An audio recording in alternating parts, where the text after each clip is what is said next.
मुख्यमंत्री विष्णुदेव साय के मंत्रिमंडल को 3 नए मंत्री मिल गए हैं। मंत्रिमंडल विस्तार करते हुए 3 नए चेहरे राजेश अग्रवाल, खुशवंत साहिब और गजेंद्र यादव को मंत्री पद दिलाने की शपथ दिलाई गई है। खास बात तो यह है कि इन नए मंत्रियों के साथ विभागों का भी बंटवारा भी हुआ है, जिसके बाद अब सियासी घमासान शुरू होता नजर आ रहा है।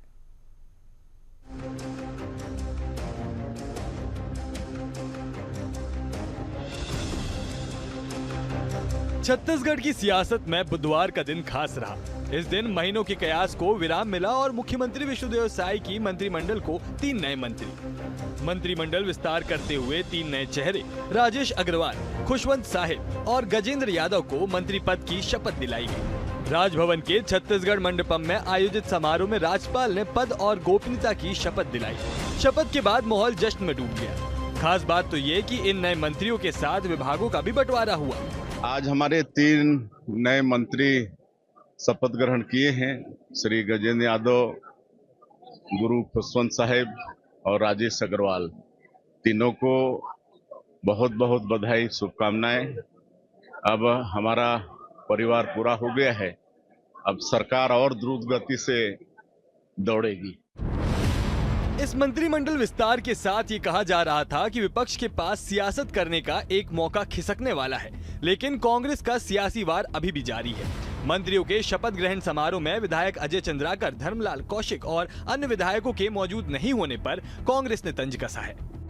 पीसीसी चीफ दीपक बैज ने नए मंत्रियों के शपथ ग्रहण पर कहा कि वरिष्ठ नेताओं के सूट खराब चले गए, टेलर को फायदा हो गया। इसी बयान से पहले कांग्रेस ने तमाम दिग्गज बीजेपी नेताओं को लेकर सैड सॉन्ग लगाकर एक वीडियो भी पोस्ट किया। साय मंत्रिमंडल का अंततः विस्तार हो गया और 3 मंत्री बने हैं। तीनों को बहुत बहुत बधाई और शुभकामनाएं।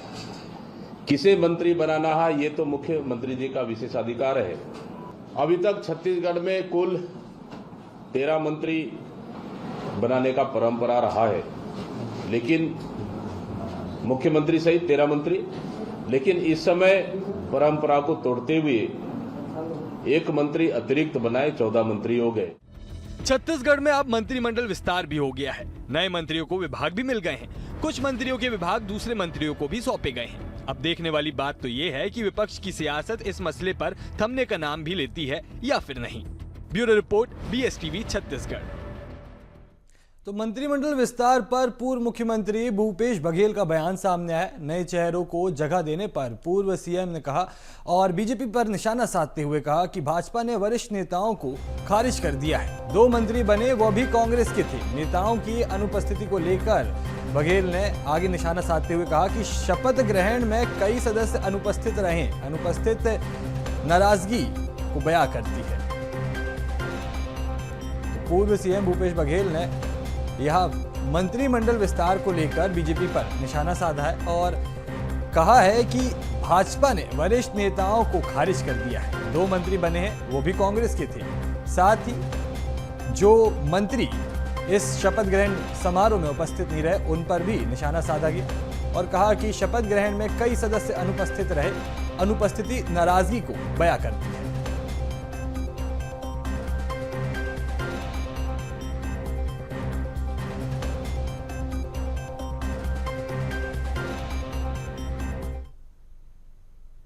आज मंत्रिमंडल का विस्तार हुआ। बहुत दिन से लोग प्रतीक्षा कर रहे थे और जो चर्चाएं पिछले 6 महीने से हो रही थी, एक दुर्ग से बनेगा, एक सरगुजा से बनेगा, एक रायपुर से बनेगा, वो सही साबित हुई और इसमें कोई फेरबदल नहीं हुआ और सारे वरिष्ठ नेता एक लाइन से खारिज कर दिए गए, जिसमें से बहुत सारे ऐसे लोग हैं जो बहुत ही अनुभवी, चाहे आप बस्तर में देखेंगे लता उसेंडी, विक्रम उसेंडी, अब इधर आ जाएं तो अजय चंद्राकर, राजेश मुनत, अमर अग्रवाल, धर्मलाल कौशिक, धर्मजीत सिंह, रेणुका सिंह, तो बहुत सारे ऐसे वरिष्ठ नेता हैं जिसको एक लाइन से खारिज कर दिया गया।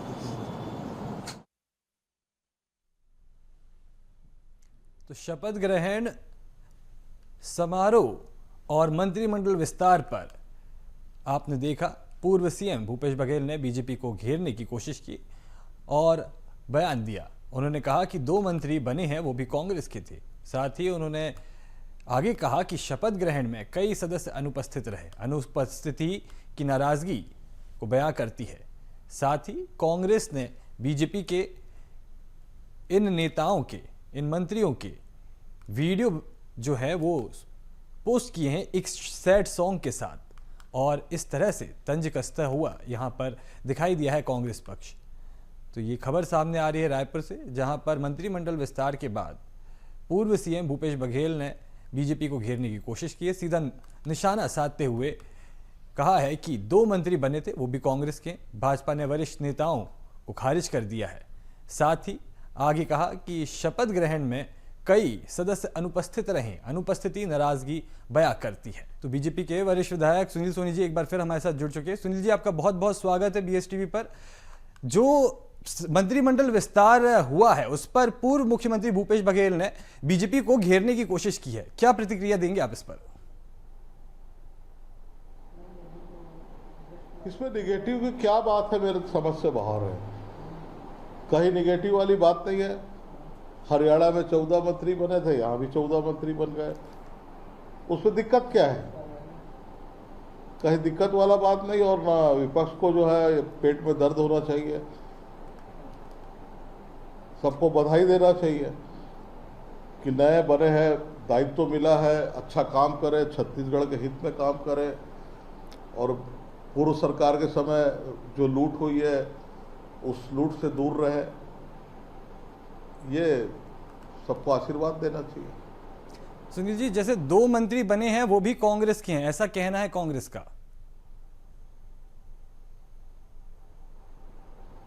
कहाँ कांग्रेस के? भारतीय जनता पार्टी का के प्रत्याशी के रूप में जीत के आए, कमल छाप का निशान था उनके लिए, और जीत कर आए। वो चुनाव जीत के आए, पार्टी ने टिकट दिया और वो चुनाव जीत के आए, मंत्री बन गए।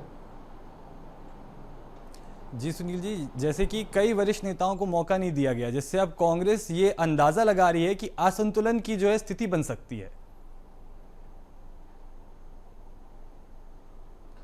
देखिए, कांग्रेस और बीजेपी में बहुत अंतर है।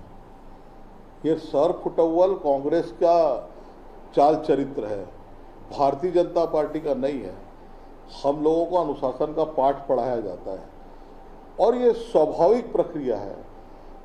कुछ पुराने जाएंगे तो नए आएंगे, तब जाकर जो है एक विस्तार होगा। इसलिए भारतीय जनता पार्टी जो है आज विश्व की सबसे बड़ी पार्टी है। उसका कारण यही है कि आज जो यूथ जुड़ रहे हैं और यूथ को लग रहा है कि हमारा भविष्य केवल भारतीय जनता पार्टी के अंदर में है।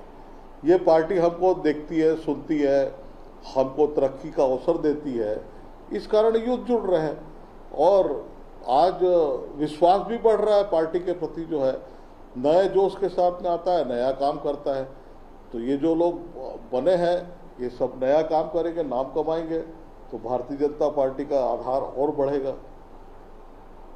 जी सुनील जी, एक चीज और, जैसे कि कुछ सदस्य अनुपस्थित रहे थे, उन पर यह बोला जा रहा है कि नाराजगी के चलते कुछ सदस्य जो हैं वो अनुपस्थित रहे आज के कार्यक्रम में।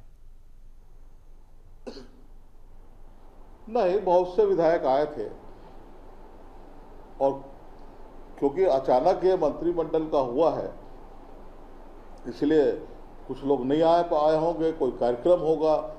रायपुर जिले में देखेंगे हम लोग सब विधायक थे वहां पे। कहाँ पे हम अनुपस्थित थे? हम थे उस कार्यक्रम के अंदर में। हमने सबको शुभकामनाएं दी है, तीनों मंत्रियों को अच्छा काम करने का हमने उन सबसे आशीर्वाद भी दिया है। सुनील जी, एक और सवाल है कि कांग्रेस ने ये कहा है कि यानी कि रायपुर में मंत्री पद नहीं मिला है। कांग्रेस ने दिया था क्या? जी सवाल कर रहे हैं, भूल जाते हैं हमने क्या किया था। अब एक चीज ये है कि अब जैसे 14 सदस्य हो गए मंत्रिमंडल में, तो इससे क्या छत्तीसगढ़ के विकास को किस तरह से पंख लग सकते हैं? निश्चित तौर पे 14 मंत्री हैं, तेजी के साथ में काम होगा। और जिनके पास में 2 जिले 3 जिले हैं, बंटवारा होगा, विकेंद्रीकरण होगा, तो उसके ऊपर में नज़र होगी। और वहाँ के विधायक हैं, वहाँ के जनप्रतिनिधि हैं, अन्य लोग हैं, उनकी बात को सुनकर जो है ये क्रियान्वय करने का जो है वो रफ्तार बढ़ेगी। और विष्णुदेव साय जी की सरकार के अंदर में हम लोग भी कहते हैं साय साय काम होगा। तो अब जो है और अधिक हैंड्स विष्णुदेव जी के नेतृत्व में मिले हैं, तो और तेजी के साथ में काम होगा। जी सुनील जी, जैसे जो क्षेत्रीय है और जो ब्लॉक स्तरीय है, तो उसमें किस तरह से अब संतुलन बनेगा, मतलब किस तरह की कार्यकारिणी रहेगी? और एक चीज़ और जो मैं पूछना चाह रहा था आपसे कि कुछ जो मंत्रियों के विभागों में बदलाव हुआ है, तो उससे क्या मनमुटाव की भी स्थिति बन सकती है? कुछ मंत्रियों के जो विभाग थे वो बदले गए हैं, दूसरों को सौंपे गए हैं। ऐसा कुछ नहीं है, स्वाभाविक तौर पे विभाग बदलते हैं। चाहे आप केंद्र की राजनीति के अंदर देखें, चाहे रमन सिंह जी की 15 साल की सरकार के अंदर में देखें कि कई मंत्री 5-5, 7-7 विभाग और 8-8 विभाग के अंदर में अलग अलग काम करने का अवसर मिला है। तो जितने विभागों में व्यक्ति काम करता है, अलग अलग काम करता है, वो परिपक्व होता है, वो जानकारी उसकी बढ़ती है। और इस आधार पे जो है मंत्रिमंडल चलता है। ये कोई बहुत विशेष बात नहीं है कि किसी का विभाग जो है वो कम हुआ है, ज़्यादा हुआ है। जो मिला है उस पर हमको कैसे काम करना है, ये सोच के आधार पे जो है मंत्रिमंडल चलता है और चलेगा। इस बार जैसे मंत्रिमंडल में नए चेहरे आए हैं, नए युवा चेहरे आए हैं, तो एक युवा शक्ति भी आई है उसके साथ। आप किस तरह से देखते हैं कि युवाओं के आने से क्या फर्क देखने को मिल सकता है? देखो, अच्छे उत्साह के साथ में काम करेंगे, ये हम विश्वास करते हैं और अपेक्षा भी करते हैं कि तेजी के साथ में निर्णय लेना। हम जो है लोगों से सलाह लेके निर्णय लें, जनप्रतिनिधियों का सम्मान करते हुए निर्णय लें, तो ये जो क्रम है स्वाभाविक तौर पे बढ़ेगा, ऐसा मुझको लगता है। क्योंकि जब नया व्यक्ति रहता है तो सीखने का भरपूर प्रयास करता है, और जब सीखने का प्रयास करता है तो नया काम करता है। ये मैंने अनुभव भी किया अपने राजनीतिक जीवन में, क्योंकि मैंने पार्षद से पार्लियामेंट तक की यात्रा किया है। तो मैंने देखा है जब आप सीखते हो, नया काम करते हो, कोई भी व्यक्ति पूर्ण ज्ञानी नहीं होता।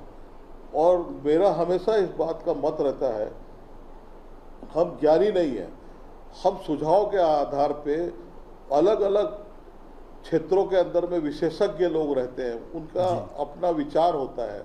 उन विचारों को हम समाहित करके अगर कोई काम करते हैं तो तेजी से होता है, अच्छा काम होता है, गुणवत्ता युक्त होता है और पब्लिक के हित में होता है। और ये काम जो है युवा शक्ति करेगी, ऐसा मैं अपेक्षा भी रखता हूँ और विश्वास भी करता हूँ। जी सुनील जी, एक अंतिम सवाल और कि आप BSTV के माध्यम से जो अभी नए चेहरे आए हैं, जो नए मंत्री अभी चुनकर आए हुए हैं, उनको आप क्या संदेश देंगे, किस तरह से आप शुभकामनाएं देंगे उनको? मेरा यही संदेश है मेरा, अच्छा काम करें। आपको पार्टी ने अच्छा अवसर दिया है, कहीं ना कहीं आपके पूर्वजों ने नेक काम किया होगा, उसका आपको फल मिल रहा है। तो आपको जब ये अवसर मिला है तो ये अवसर जो है कितना परिश्रम करके, कितनी मेहनत करके अच्छा रिजल्ट लाके जो है वो अपनी हाइट को बढ़ाए। अपनी हाइट को जो है वो कार्यक्रमों के माध्यम से नहीं बढ़ती है, अपनी हाइट स्वागत सत्कार से नहीं बढ़ती है, काम के आधार पे बढ़ती है।